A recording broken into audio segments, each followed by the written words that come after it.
どう装置入れて1週間経って。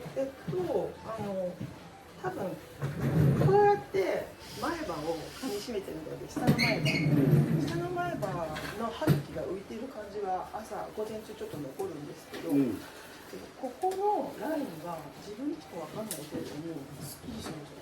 多分グーってやってここの筋肉なんか張ってたんだと思うんですけど、それがなんかなくなったみたいで。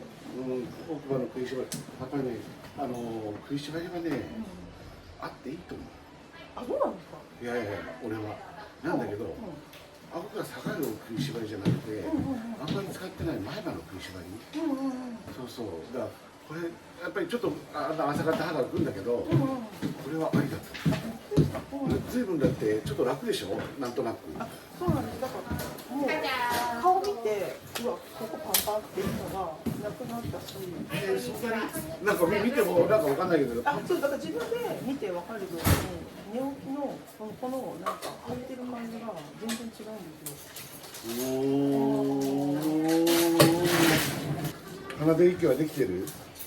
なんか鼻で息したらやっぱりめちゃめちゃ苦しいんで、耳鼻科に行って買い出してお薬もらい出したら随分違ってくる。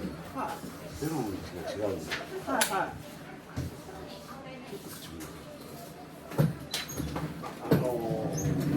耳から薬もらってさ、鼻の炎症が良くなるんだよ。でも薬飲んでる間しか良くならないんだよ。今ここにベルつけるようになったじゃん。ね、ちょっとつけて、噛んで、つけて、鼻で一番。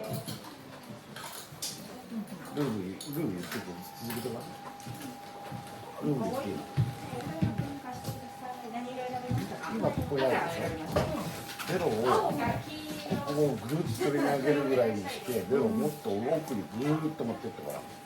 奥もっと奥、苦しい、噛んで、噛んでぐーっと鼻で一番。もっと奥。鼻で一番。回らないんだよ。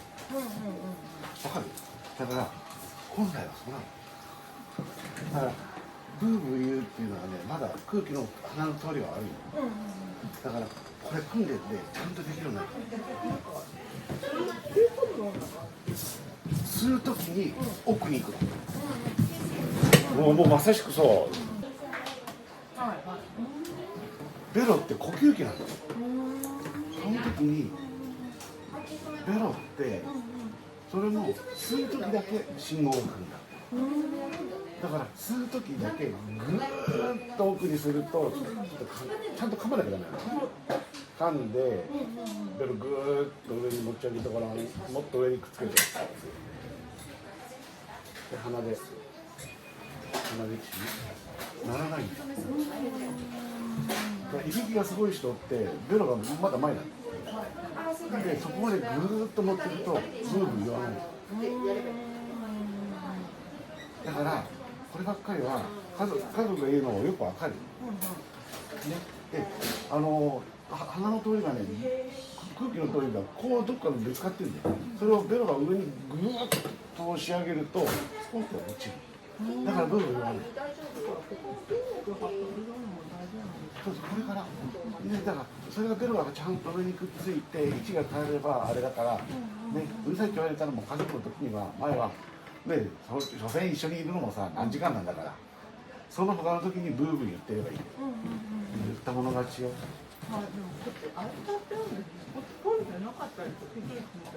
そうなの。だからやっぱりね、それが呼吸する位置なの。だからちょっと前目でベロってここにあるんだよってこの装置が教える。そしたら鼻が鼻で息がしなきゃ。そうすると最初はブーブー言う。で家族に言われると結構諦める人が多いんだけど、耳鼻科はそこのこの上咽頭ってこのぶつかるところの炎症を治すんで。ちょっと広がるんで音がしなくなる。なんだけど本来はもうちょっとこっちにいるとこっち側が広がるんでもっとならなくなる。そうするとこの上咽頭の炎症が治る。空気がボコンボコンボコンとぶつかってたのがスコーンと落ちる。だからそこまで今から鍛えるんです。喉の奥の筋肉痛になるよ。なってくるかも。だってやっぱり物の飲み込み方がうまくないから。今だってやっぱ苦しいんで、レベルを上になるとってなるでしょ。そこぐらいまで普段やっぱりねこれ訓練、ああいうのやってベロを上に押し当てて自分で感じる。吸う時にクーって書く時に吸う。そうするとだんだん口が陰圧になってくる。もうテープしなくてちょっと閉じなくて大変だよ。例えばどれぐらい前になってました？朝起きたら。うん、だから俺ってたまに真っ二つですよ。それであれと思って、あれと思うとね、これについてです。で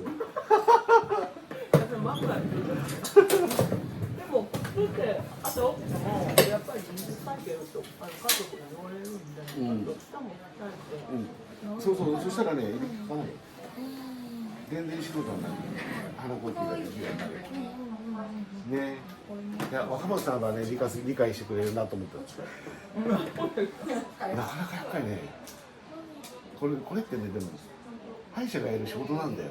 この一のにだって型取ってこれ作らないとできないんだもん。今までは鼻で息してください、出る多いですよって言っておしまいだったんだけど、本当にいるかどうかは見えなかった。これ入れるとね、理解してもらえる。ねえ。